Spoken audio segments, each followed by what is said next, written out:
we have a power-packed segment, 6 minutes, you're on. That's up next. And to facilitate this portion of the program is Mr. Corey Bailey, the Chief Ecosystem. There we go. Look, got fans? Go ahead and clap for him, even if you, that's the love that we show here at Tech Summit House. Mr. Corey Bailey, the Chief Ecosystem and Relationship Officer at Upsurge Baltimore, an angel investor and the proud father of 3 boys. Clap it up, y'all good now. There we go. Okay. His work involves building and nurturing regional and national relationships and collaborating with diverse partners across Maryland to enable alignment across sectors and impact positive outcomes for tech sector growth and job creation. Let's welcome, ladies and gentlemen. Let's give Corey a warm welcome as he approaches the stage, ladies and gentlemen. Clap it up. Thank you, brother. Hey, y'all get up for Big Fred. So as Fred said, I am Corey Bailey, the Chief Ecosystem and Relationship Officer for Upsurge. What that means is I am a super connector. I like to know people's story, I like to know what they're working on, and I like to connect them to the people that can help them advance their technologies, their companies, and get them into the workforce that they want to get into. So at Upsurge, our goal is to create what we will call an Equitech city. Now what that means is that we want diverse founders from all backgrounds to be able to take their ideas and make them reality. And in order to do that, we need our black tech community to shine. So you're gonna see some entrepreneurs today giving you their ideas, their companies, in a segment that we call 6 Minutes You're On. 6 minutes, 6 minutes. Shout out to DJ Active. And if I'm correct, I think that the world famous Dougie Fresh is actually in town and spending the night. So shout out to Dougie Fresh. I'm gonna try to do my best Slick Rick impersonation and bring some of these founders up to the stage. But just to give you some logistics, this is called 6 Minutes You're On. The founders are gonna have 3 minutes to give their pitch. And this is not the normal pitch. We want there to be an upbeat attitude, celebratory. Y'all can whoop, holler. If you like something, snap, clap, shout out, it's all good. You won't throw them off. After that 3 minutes, the judges are gonna have 3 minutes of Q&A. 2 minutes of Q&A. Lightning round, give them questions so that they can be on their toes and give you the answers. And then after that, we'll have 1 minute of transition. And there will be several winners, so I want you guys to be upbeat and excited for these founders. So without further ado, we're gonna see Black excellence personified. And to start us off, we have a founder by the name of, first let me welcome our judges from our sponsor, Fearless and Hutch, Stephanie Chin. Give it up for Stephanie. 6 minutes, thank you, Fred. You're on. 6 minutes, thank you, Fred. Representing TechCo, my friend, Dr. Tamira Lucas. 6 minutes, thank you, Fred. You're on. From Verizon, my guy, Paul Plymouth. 6 minutes, thank you, Fred. And last but certainly not least, Yolanda Scott from Slalom. 6 minutes, thank you, Fred. All right, now, without further ado, our first founder coming to the stage is the founder of Armor Fitness, a community that has motivational content to encourage everyone at different stages of their weight loss and health journey. Help me bring to the stage Monique Roman. 6 minutes, thank you, Fred. You're on.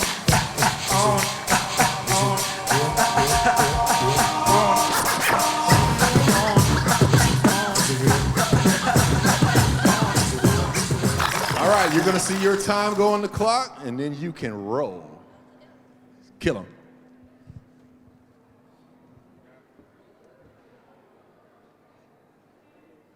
It didn't go. Oh. Hello, everyone. My name is Monique Roman, and I am the owner and founder of Amore Fitness. Amore Fitness is a brand that was born after I successfully lost 120 pounds. I know, it's a little crazy. We have been able to successfully build a platform of over 270,000 people across TikTok, Instagram, and YouTube as well. Our platform has turned from not only a brand of Amore Fitness, but it's turned into a community. So now I want to use that community that I built to come and impact the community that I grew up in. So we have a few problems that we have to change in Baltimore itself and throughout the world. So we're going to focus on obesity. Obesity in adults is 41.9%. That's very high. That's close to 50% of adults that are overweight.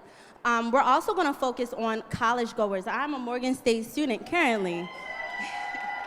We're going to focus on schools, the colleges that we have, Coppin, Morgan, Bowie, and we're going to bring those to the campuses as well as to the children that are nearby as well. Lastly, we're going to address the issue of the community feeling like they don't have support. A lot of people going through a weight loss journey feel like they don't have support in doing that. A lot of gyms feel like they're at the top of it, so a lot of people don't want to ask the questions that are needed in the community. We, Amore Fitness, bring everything together. We want to assist people with weight loss, weight management. We want to encourage individuals that this community is not only for losing weight, but maintaining weight and having your personality shine through yourself regardless of what size you are. So currently we offer waist trainers. We offer sweat belts from sizes extra small to a 6X because we're size inclusive. We also want to go ahead and we're looking into building vending machines in local colleges such as Morgan, Coppin, Bowie, and then high schools as well. We want to build a community where we can build up the youth and the adults also. Oh my God. So since we're on social media, the social media industry currently is valued at $59 billion. So $59 billion, and it's expected to increase 22.6%. So that's a lot of space that we have to grow. 22.6% in 5 years increase means that we have a lot of opportunity to build. Any questions?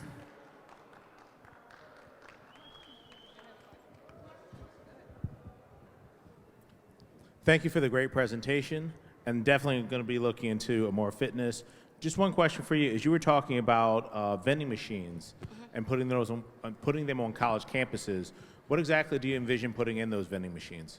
So I envision putting in healthy snacks. So currently, there's a new brand out called Prime. I don't know if you guys know it, by Logan Paul. Prime has been selling out in all of the stores, vitamin shops, nutritional stores. It has been selling out completely because children are buying it and selling it in school. So I want to put hydration snacks, anything that can keep people going throughout the day that are healthy alternatives to choosing a soda or a bag of chips.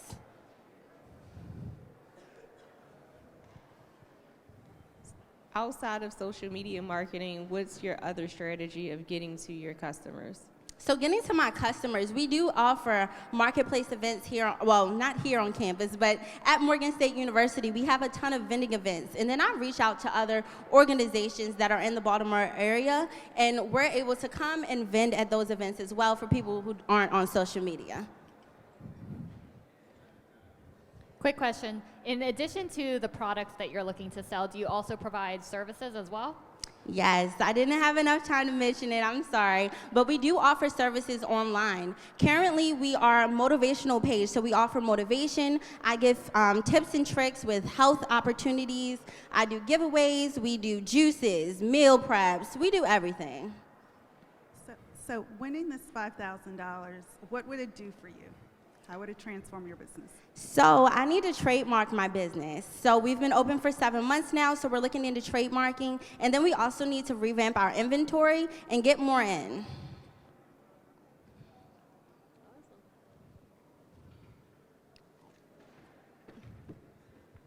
You guys give it up for Monique and Armor Fitness. So we're gonna give the judges about 1 minute to do some scoring. They're gonna do, on a scale of 1 to 5, they're gonna rank each founder and each company in a couple of different categories. So we're gonna give them a little bit of time to do that. DJ Active, give us a little bit of something, something.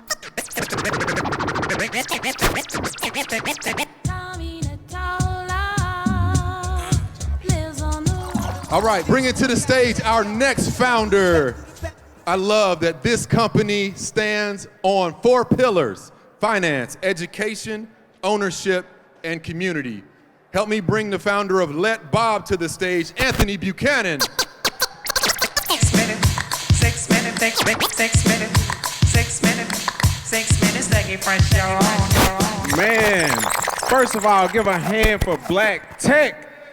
Jesus, only Black Tech bring a DJ in, Dougie Fresh on the pitch. I love it. All right, so I am the founder and CEO of Let Bob. Bob stands for Black-Owned Business. So for us, the problem is there are no legitimate financial vehicles available in the marketplace. Not for humongous investments like $100 million, for an example. It doesn't exist. So at Bob, we created technology to allow Black-owned organizations to stand up their own ETF, which is an exchange-traded fund on the stock exchange, which gives them the ability to take insertions of unlimited amounts of capital. With our technology, it removes all the traditional costs of managing an ETF and allows them to scale up. So, I am a FAMU grad, the best HBCU ever. My goal is to stand up the first ETF with FAMU so that I, as an alumni, can own stock in FAMU. We've got our own ETF on the stock exchange today. Not telling you to buy it, but Let B is the ticker. It is powered by the same technology we would lend to organizations. Our second vehicle in the marketplace is our robo-advisor app. It's available on the Google and Apple Play stores today. Not telling you to download it, but you should. It uses the same technology, and it will buy and sell stocks on your behalf, only requiring you to have capital. Our goal as a company, because we created it for us, by us, is biased towards the Black experience and understanding how to invest in the stock market, where wealth is created, preserved, and grown for generation after generation.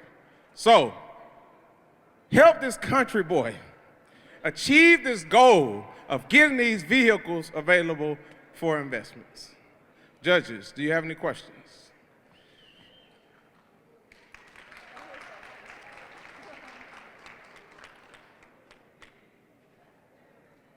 No questions? Questions? They said they got some questions. So I'll ask the famous question. What would you actually do with the $5,000 if you was to win?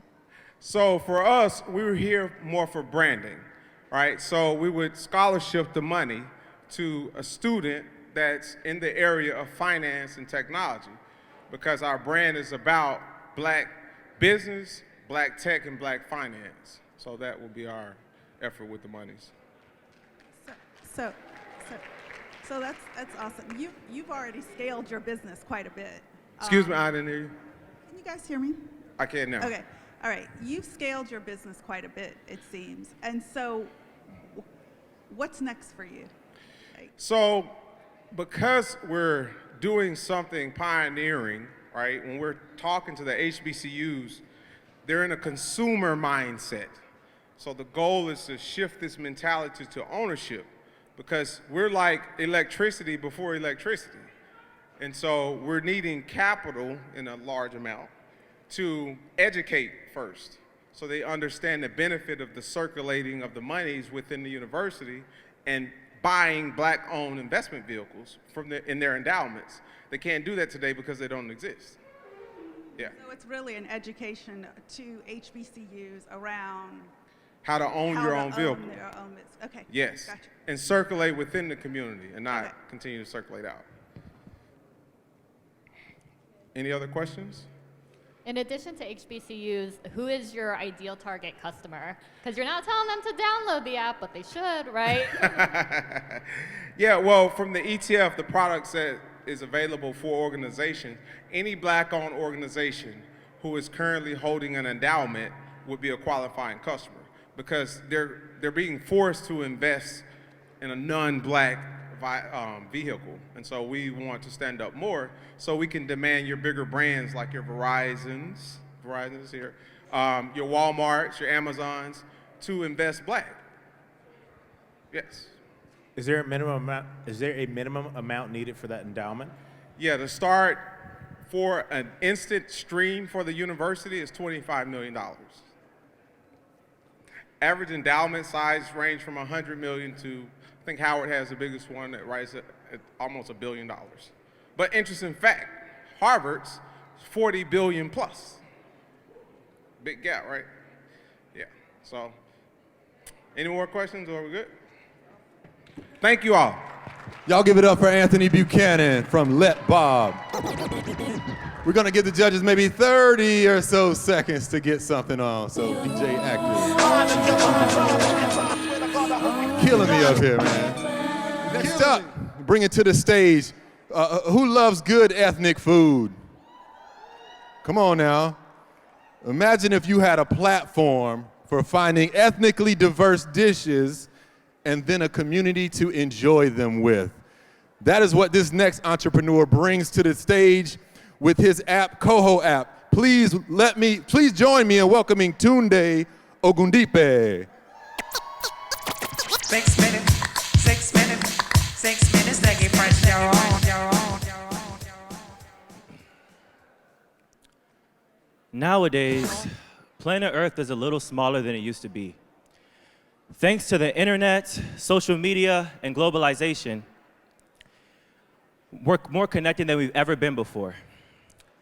In many ways, we're so connected, but why does it feel like we're drifting further apart from understanding each other? We see it on the news: murders, wars, assaults. In a world full of chaos, show of hands, how many of us have wondered what can be done? We at the Coho app believes it starts with focusing on what brings us together rather than what drives us apart. We've got sports, we've got music, but better than all of that, we've got food. Food has always been able to connect people of different cultures on a deeper degree. We've done our research. We've asked people of all ages and all walks of life one question: when was the last time you tried eating something new? They've told us responses, and we were able to summarize it to 3 problems. People don't know what to eat. Even if they did know what to eat, they wouldn't know how to make their meals. And even if they did know how to make their meals, they're not sure if they would like them. At Coho, we have a solution. We have a database of ethnically diverse dishes from cultures all around the world. We have a community of foodies and chefs and a platform to be able to enjoy their meals with them with live cooking sessions. And we have the Coho Palette Analyzer, which takes your unique taste palette and maps it to recipes all over the world. But who stands to benefit? Those tired of eating the same meals every day, those interested in learning something new about the culture that they're eating from, and those looking for a community of foodies to share them with. But how will we make money?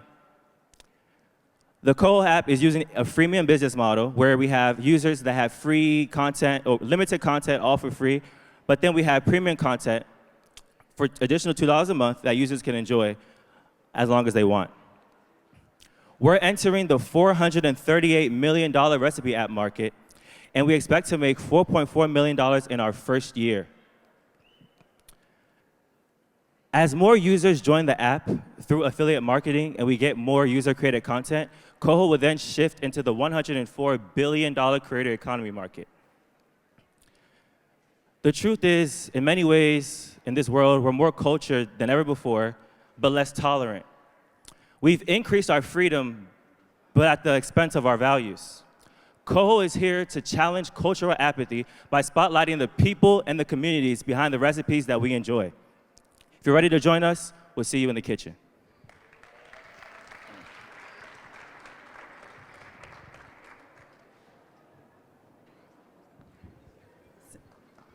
So how much did you say in the first year? $4.4 million.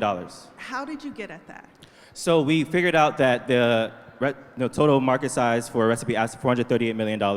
And then we got the percentage of users in Maryland that contribute to Recipe Market app. And then we targeted people in the counties of interest, like PG County, Montgomery County, and we figured out that we could, with the amount of people in the county, we can get about $4.4 million if we're charging $2 a month across all the users that we have. Gotcha. So that is on the high end. That's the max. Yes, yes, Gotcha. yes. Okay. What's your go-to-market strategy? So we're focused on affiliate marketing, which is we're talking to different influencers on TikTok, YouTube, and things like that who already have a large following, and we're asking them to become affiliates of our brand, where we'll give them exposure on our app in exchange for them just highlighting our app, using it, and talking about it on the platform. And on our app, they're able to get different tips when they have live cooking sessions. So they stand to benefit through the money they receive, while we benefit from having more exposure out there. What will winning this competition and the $5,000 do for the Coho app? The main thing that we need the $5,000 for is for the affiliate marketing. We know that starting out, not many people want to work with you unless they really believe in your vision. So we want to put our money where our mouth is and talk about our vision, but at the same time show the different TikTokers and Instagrammers that we're willing to pay them to push this out. So how much of the app is already developed? So we already have our initial version, which just recommends recipes based on your personal taste, and that's in the App Store already, at the Coho app. So we have 11,000 users, but it's not necessarily what I want, because I still want more ethnic cuisines on there, and right now it's kind of focused on more westernized cuisines. You have 11,000 paid users? No, not paid users, just people that use it for free, because it's a free version. Y'all give it up for Tunde Ogundipe and the Coho app. We'll give the judges another 30 seconds or so to get their scores in. DJ Active, give me something.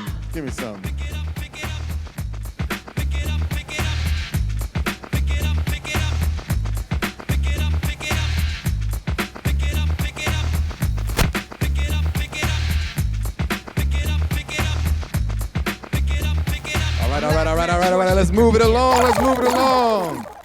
The next founder I'm gonna bring to the stage has a company that is helping people understand the importance of cyber hygiene and internet security. He is the founder of OQP Solutions. Y'all give it up for the well-dressed Dante Tyler.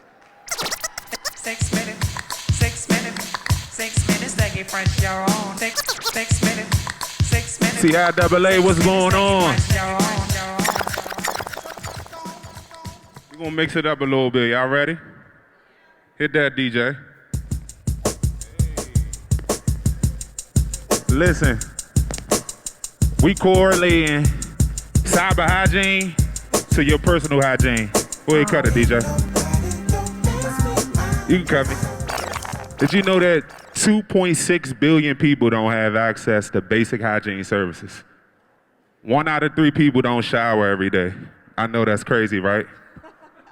My name is Dante Tyler, owner of OQP Solutions, which stands for Only Quality People Solutions. We are a cybersecurity consulting agency based out of the district, and our main goal is to close security gaps and reduce risk to acceptable levels.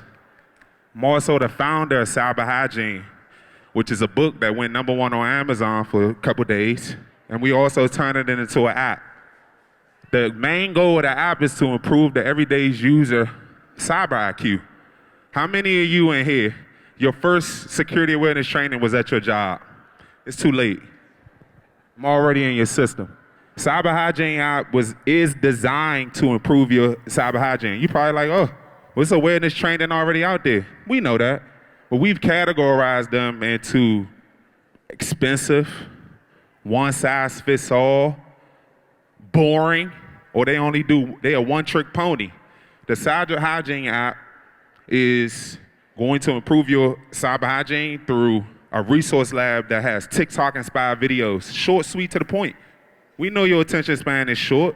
We just want, we want you to use a VPN. The same way that your mom taught you how to brush your teeth, how to wash your face, right? It's the same way you need to use a VPN.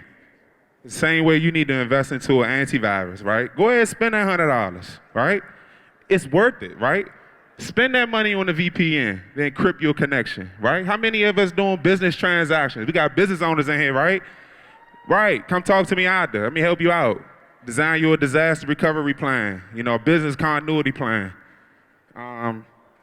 In 2022, 5.4 million new business applications were filed. That's a lot. The market share in cybersecurity awareness training is expected to grow 45% from 2022 to 2027. You might be asking, who we done this for? Well, Prince George's Community College, we've given awareness training to them. Prince George's Schools, Morrison Elementary. We've even given awareness training to a Fortune 500 insurance company, as well as Creative Joe's Euphorium, which is a recreation in somewhere in Maryland. But I believe look, come get squeaky clean with Mr. Hygiene. There you go. Thank y'all. So what y'all got, judges? Could you tell me exactly what your service is? So is it an antivirus service? Like, what exactly is it? It's an awareness training app. Okay. So the same way that if you have a job, but most of us have government jobs in this area, you have to take an annual security training. How effective is that? You go play you're a basketball player, you practice one hard with the best trainer in the world. How good you think you're gonna be? You ain't gonna be that good. Annual security training needs to be quarterly. So I hope I answered your question. So you talked about several places that are using this, and you've given it away. Who have you sold it to? Can you say that question again? Who's bought the product thus far? So the cyber hygiene app is in development. It's in the developmental stage, so I guess it's pre-seed. Okay. We're looking for funders. Okay. People who want to help us create this free app. And you may be wondering, how you gonna get paid? Well, we're gonna get paid through those antiviruses that we're gonna be promoting, those VPNs that we're gonna be promoting, right? Those platforms that are quote unquote practicing GDPR. If you don't know what that is, it's a privacy protection that a company just can't house your data for years and years and years. If they got a certain amount of time, then they gotta dump it. So if I'm using the training and I used it for the first quarter and it gave me recommendations on what I need to do, in the second quarter, am I doing the same thing again and they're telling me what I'm doing I'm wrong? glad you asked that question. No, that's the problem with traditional security awareness training. This is the same training from last year. That was the same training from last year. That was the same training from last year. Attack vectors are changing every quarter. Like right now, malvertising is really hot, very hot, right? These hackers are getting into the back end of these systems and they pushing through Google malware. So that's very hard for a user who's not educated to decipher if this is real or not. And I won't go into what else they're doing, but.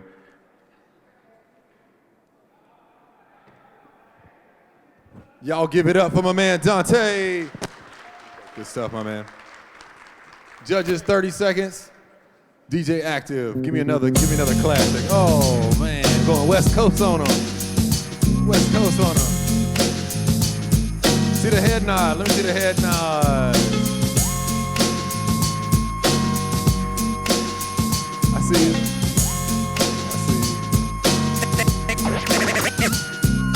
With so much drama All right, in the DJ air, Active, let's keep getting into it. So there's a theme for this one, cybersecurity, right? Dante is helping the everyday user get their cyber hygiene right. This next founder is going to help the enterprise be clear and confident about making their system changes. Help me welcome the founder of Side Deployed to the stage, Miss Tina Williams-Caroma. 6 minutes, 6 minutes, 6 minutes, they get fresh, you're on. 6 minutes, 6 minutes, 6 minutes, 6 minutes, they get fresh, you're on. Hey, y'all. Okay, so we're going to dive into this. I know cybersecurity is not the most interesting thing on a Friday afternoon, but stay with me. So I'm going to introduce you to a character, Dante, not the picture you just heard, legit, like that was already my character. Dante is a system security administrator at a large enterprise, and he has the responsibility of, one, making sure that his enterprise's systems stay up to date from a cybersecurity perspective so they are not on the front cover of USA Today, right? But Dante also has the responsibility when he makes those security updates, he better not break anything. So he is sitting in a really tough position. On the one hand, he needs to make security updates quickly so they don't get breached. On the other hand, he needs to make sure he doesn't break anything when he makes those updates. So Dante is like, gosh, like you guys have me working nights and weekends trying to test all these changes before I make them. That's not a good tech career, right? So enter CIAA. CIAA will be something that Dante can work with to make sure that he can have an automated system to spin up a digital twin of his environment in a sandbox on demand. So Dante can then make the updates to the digital twin before he makes it to production, and he can run automated functional tests before and after the change on the digital twin, understand the impact so that when he goes to talk to the chief information security officer that's like, don't have me on the front page, and the chief information officer that's like, don't break my stuff, then he can let them know this will be the functional impact of making a change. So that's why CIAA is one of Dante's best friends, and it's also his manager's best friends, because if Dante gets too tired of working too many weekends, he's gonna quit. He's a flight risk. So that's how they can keep him working longer. Time check. Okay, so when you think about this opportunity, it's a $64 billion opportunity for the US alone. Thousands of breaches happen annually in the US, and they cost over $4 million per breach per organization.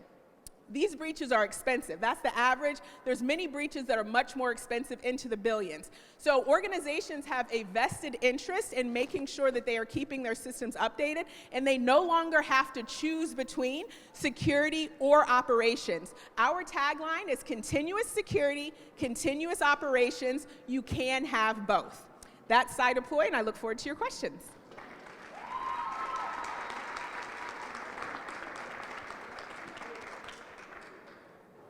Great job, Tina. I think the value proposition to your CISO is pretty clear, but what about for Dante? What's the learning curve? How does it fit into his existing workflows? Yeah, so right now, there are 3 different ways that organizations are approaching this. One is spray and pray, so they don't do any testing at all, and the CISO wins in that case, right? The don't put us on the front page of USA Today. The thing is, the IT support desk is then like scrambling when patches break. Pilot that we did with the university, that's exactly the problem that they're dealing with.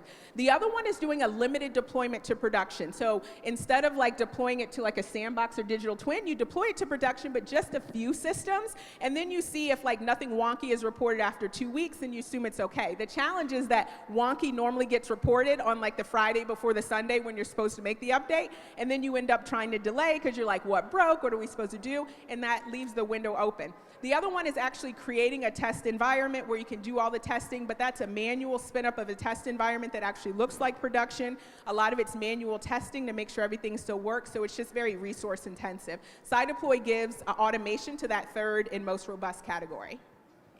What traction have you already made? Yep, so we launched our MVP in the middle of last year. We've had 2 paid pilots, 1 current trial customer that we're working with now. So where we're focused on, and if you ask me like how I'd spend the money, it's on marketing and customer acquisition to continue bringing in enterprise clients for our enterprise version, which we will be launching at the end of second quarter, and then managed service providers who we're targeting now for their current B2B SaaS version of our solution. What changes, if any, would you need to be able to market something like this to government to get them on as clients? Yeah, so government is certainly very interested, but they want the enterprise version. So the enterprise version, one of the main features of that is being able to deploy it inside of their own cloud tenants instead of it being like a B2B SaaS solution. So now we're working on like an encapsulated version that protects our IP, but especially our AI model while it's deployed inside the cloud tenant. And then of course, government also wants a FedRAMP security certification for any cloud tool that they're using. So those are the 2 main things. And we're pursuing government CIBRs to try to fund some of that to sell to government.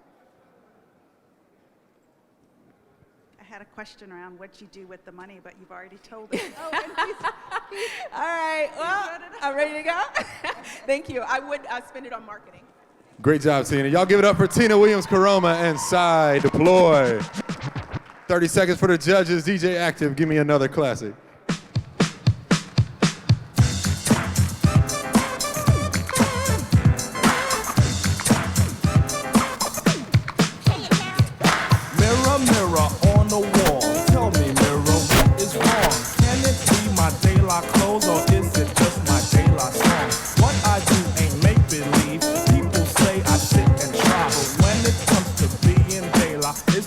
All right. Let's bring this thing home. Our sixth and final venture is a company that connects college students to community-based freelance gigs.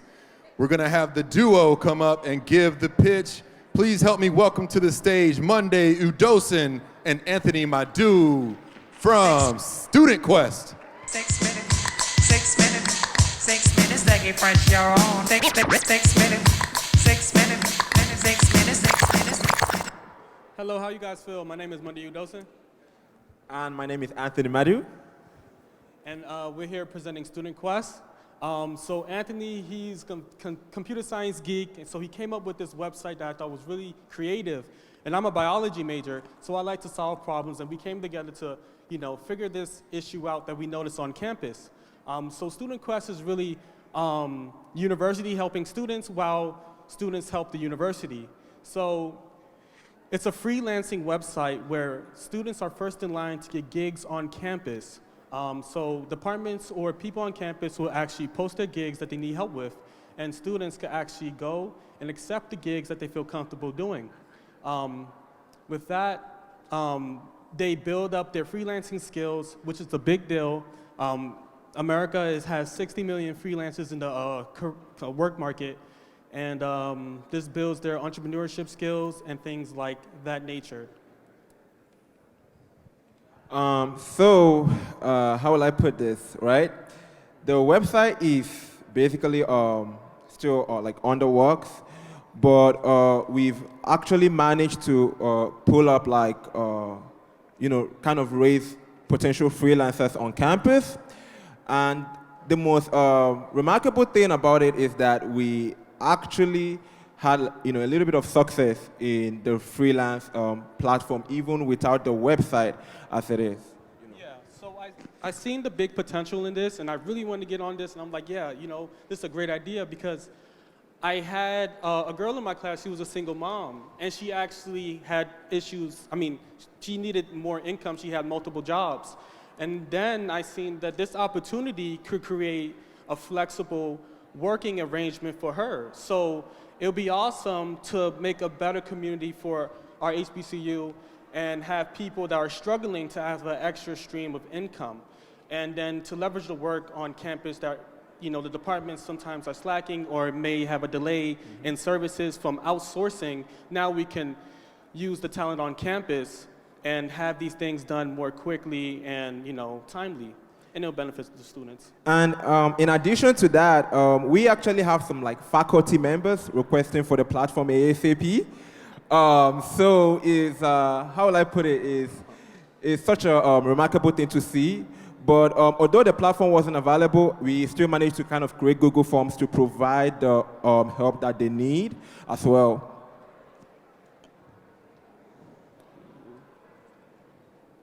Yeah, so we were approved for the TechCo grant. We were approved for that, so we're writing a proposal, and we want to create a case study to actually prove to the school that this will actually have a positive impact, not only on the students, but for the university as well. So how do you guys make money through your platform? Yeah, so we will have a flat rate fee for every service that is do a transaction. So how do you keep business on your platform versus I go hire somebody, I love their work, and then I just continue working with them directly and cut y'all out? Well, the thing is, that could happen. You could actually create a connection if the student happens to be, proficient and effective in their abilities. So that could also work, but the main purpose of freelance is to, basically kind of explore students' potentials and also kind of make them to be able to expand more options in terms of solving more problems on campuses. Yeah, that would be great if that happens. We don't knock that.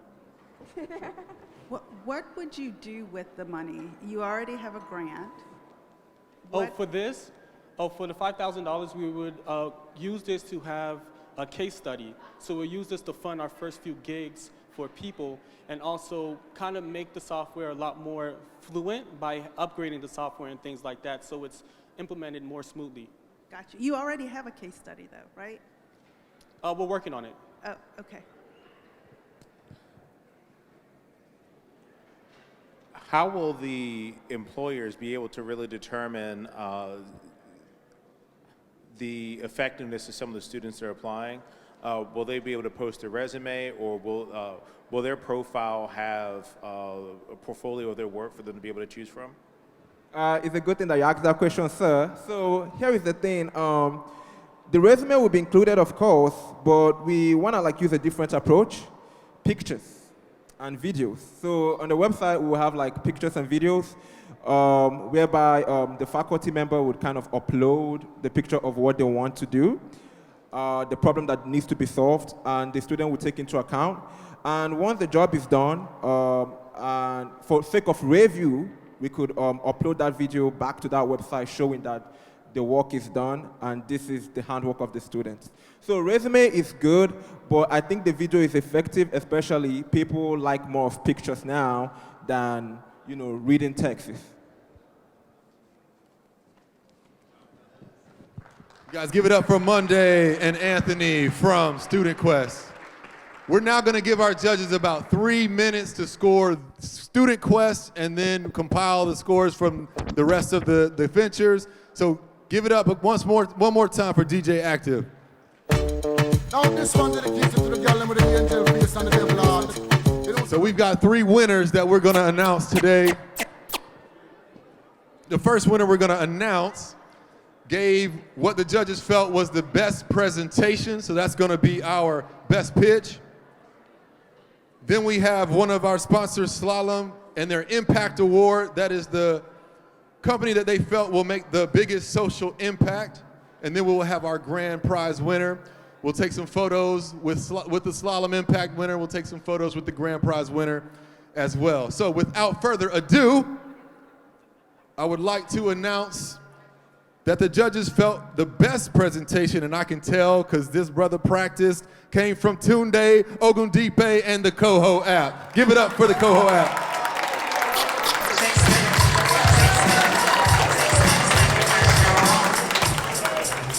Next up, we have the Slalom Impact Award going to Anthony Buchanan from Letpog. Where's Anthony? There he is.